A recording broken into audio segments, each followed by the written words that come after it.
Oh God. All right, never mind. My illusion is going to be shattered. It's important to have grace in victory, I think. It's something that Biden did really well. I think Obama did it pretty well. Trump is horrible at having grace in victory. He became evil, like power corrupted him. There were flashes of Trump having the capability of being very magnanimous. Is that the word I'm looking for here?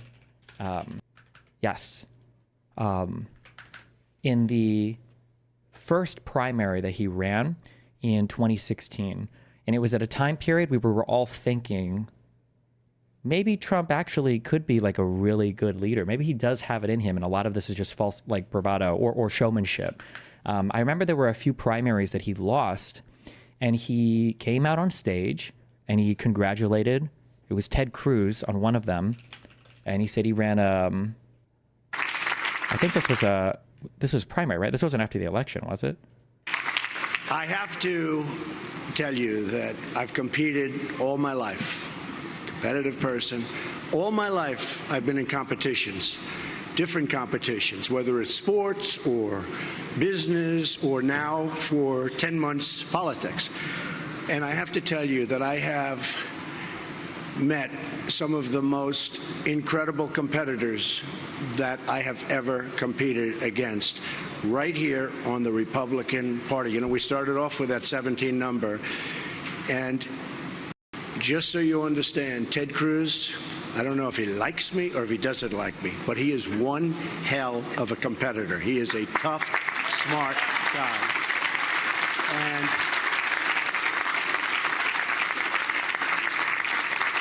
This is a lot of grace and victory. Trump can't do this anymore. I don't know what changed. Maybe just having the power or being under that much of a public spotlight. This is a lot of grace in victory in this primary. He is God. And he did this a few times because people don't remember as much, especially because I have to remember, it feels weird to get older because some of you guys legitimately just wouldn't have been old enough to care about this, right? So you could be 25 years old watching me today and you would have been 15, I guess. 15 years old back then. So maybe you're not following it as closely, but there were a lot of flashes during the primary and even right after the election where people looked at Trump and they were like, maybe this is all just kind of like a big show. And once he becomes president, he is actually going to be able to negotiate and he is going to be able to bring his business skills and his charisma and he is going to be able to unite Congress in a way that's never been done before because of flashes of showmanship like this. An amazing future. He's got an amazing future. So I want to congratulate Ted. And I know how tough it is. It's tough. It's tough. I've had some moments where it was not looking so good. And it's not a great feeling. And so I understand how Ted feels and Heidi and their whole beautiful family. And I want to just say, though, that one tough competitor. And I can say that for the others. I mean, Chris Christie, who endorsed me, incredible guy. Dr. Ben Carson, who was right up there, one of the first. He just called me and said, it's a movement you've got going. We've got to do something because I'll tell you what, it's an incredible movement. Yeah.